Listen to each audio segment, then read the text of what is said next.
మరియమ్మ, ఎలా ఉన్నారు? మీ ఆరోగ్యం ఎలా ఉంది? మీకెప్పుడైనా అలసటగా అనిపిస్తే నాకు చెప్పండి. నేను ఒక వైద్యుణ్ణి. నేను బాగానే ఉన్నాను లూకా. అడిగినందుకు ధన్యవాదాలు.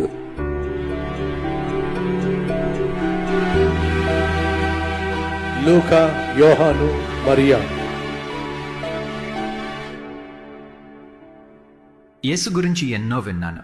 ఆయన చేసిన అద్భుతాలు, ఆయన చూపిన కరుణ. ఇన్ని సంవత్సరాలైనా కూడా ప్రజలు ఇంకా ఆయన గురించే మాట్లాడుతున్నారు.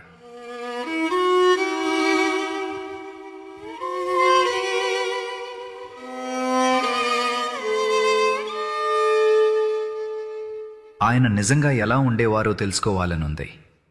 ఆ సత్యాన్ని మీ నుంచే వినాలని నేనిక్కడికి వచ్చాను.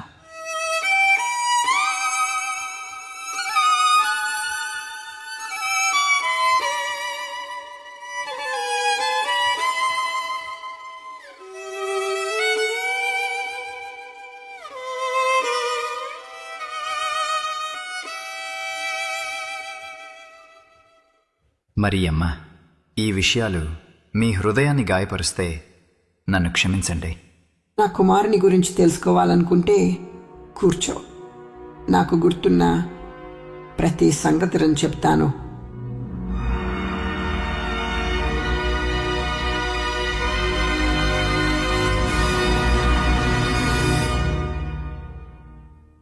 ఆ రోజుల్లో నజరేతు ఎలా ఉండేది? నజరేతు జనసాంద్రత ఎక్కువగా ఉన్న ఒక చిన్న గ్రామం.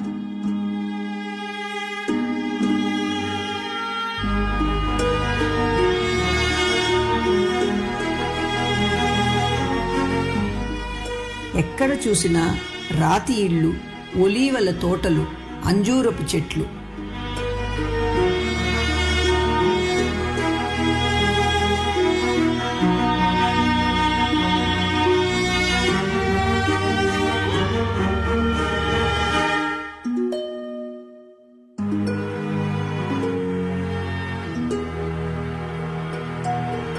ఆ రోజుల్లో ఉన్న వాతావరణం.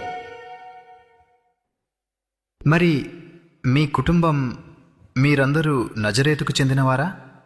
లేదు, మా కుటుంబం దావీదు నగరమైన బెత్లెహేం నుంచే వచ్చింది. మేము యూదులం. అన్యుల పట్టణాలు మాకు దగ్గరగా ఉండేవి. రోమా దళాలు తరచుగా సెప్పరియా నుండి మా వీధుల మధ్యలో వెళ్ళేవి. తరచూ నేను ఇతర యువతులతో కలిసి ఆలయానికి వెళ్ళేదానిని. మేము ఆలయాన్ని శుభ్రపరిచే పనుల్లో సహాయం చేసేవాళ్లం. పెద్దవాళ్లతో కలిసి పవిత్ర వస్త్రాలను సవరించేవాళ్లం. ప్రార్థనల్లో వాక్యాన్ని విని అదే వాక్యాన్ని నేర్చుకునేవాళ్లం. ఇశ్రాయేలీలంతా ఎదురుచూసినట్టే మేము కూడా మెస్సయ్య కోసం ఎదురుచూసేవాళ్లం. కుమారుని కనపోయే కన్య గురించిన ఆ ప్రవచనం తరచూ చెప్పబడేది.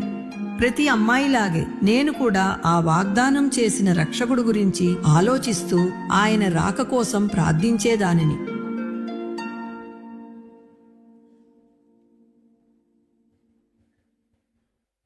అది ఎలా మొదలైంది? నేను మా ఇంటి ప్రాంగణంలో అమ్మ అన్నెకు సహాయం చేస్తూ ఉన్నాను. అప్పుడు నా తండ్రి యోయాకీం నన్ను పిలిచి,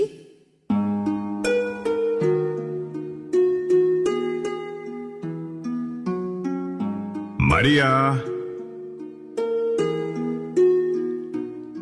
మాకు దూరపు బంధువు అయిన యోసేపు అనే ఒక యువకుడు గురించి ఆయన నాకు చెప్పాడు. యూదా గోత్రానికి చెందినవాడని, నీతిమంతుడు, దైవభక్తి గలవాడని కూడా చెప్పాడు. ఇరువైపుల కుటుంబాలు మాట్లాడుకుని నా నిశ్చితార్థాన్ని యోసేపుతో నిర్ణయించారు.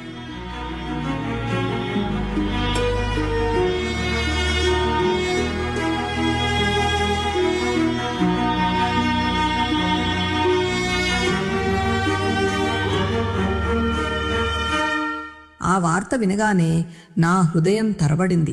అయినా నేను అంగీకరించాను.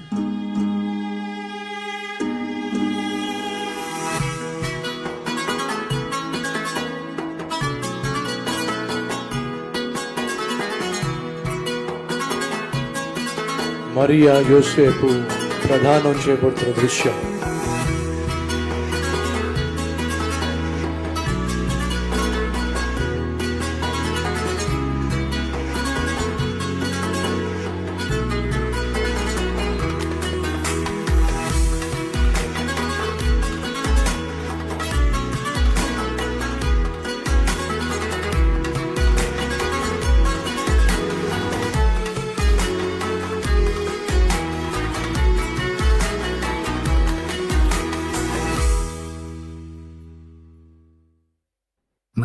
నిశ్చితార్థమైన తర్వాత నేను ప్రాంగణంలో ఒంటరిగా పిండి రుబ్బుతున్నాను. అప్పుడే ఒక్కసారిగా ప్రకాశమైన కాంతి ఆ చోటు మొత్తాన్ని నింపేసింది. భయపడకు మరియా, నీవు దేవుని కృప పొందితివి. నీవు గర్భవతివై సర్వోన్నతుని కుమారుని కందువు. ఆయనకు యేసు అని పేరు పెట్టుదువు. పరిశుద్ధాత్మ నీ మీదికి వచ్చును. సర్వోన్నతుని శక్తి నిన్ను కమ్ముకొనును.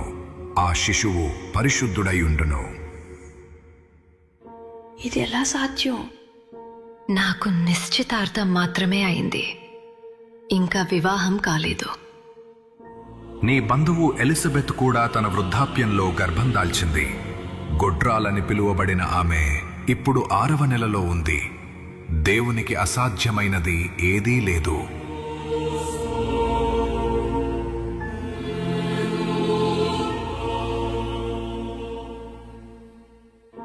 ఆ మాటలు నా హృదయంలో లోతుగా నాటుకుపోయాయి లూకా. ఆ క్షణంలో నేను ప్రభు సేవకురాల్ని. నీ మాట ప్రకారమే నాకు జరుగునుగాక.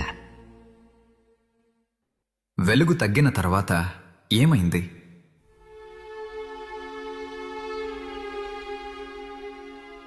రోజులు గడిచే కొద్దీ నా శరీరంలో ఏదో మారుతున్నట్లు నాకు అనిపించింది.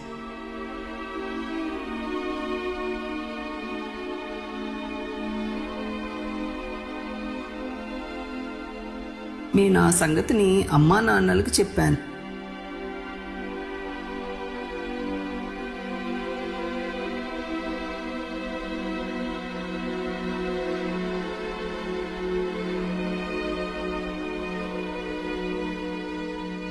వారు అర్థం చేసుకోవటానికి ప్రయత్నించారు. అయినప్పటికీ వారి కళ్ళలో భయం, ఆశ్చర్యం స్పష్టంగా కనిపించాయి. ఊళ్ళో వాళ్ళంతా గమనించడం ప్రారంభించారు. నన్ను భిన్నంగా చూడడం మొదలుపెట్టారు.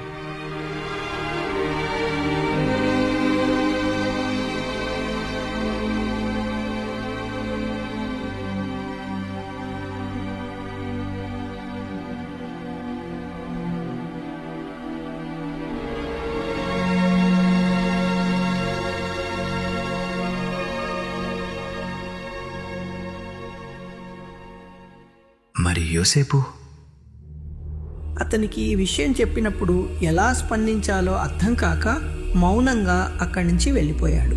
అతని మనసు అయోమయంతో, నొప్పితో, బాధతో నిండిపోయాయి.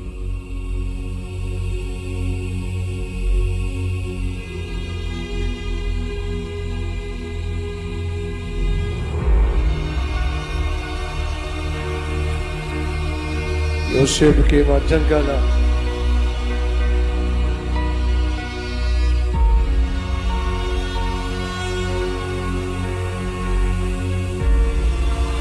మరియమ్మ చల్లడిల్లిపోయింది, అల్లాడిపోయింది.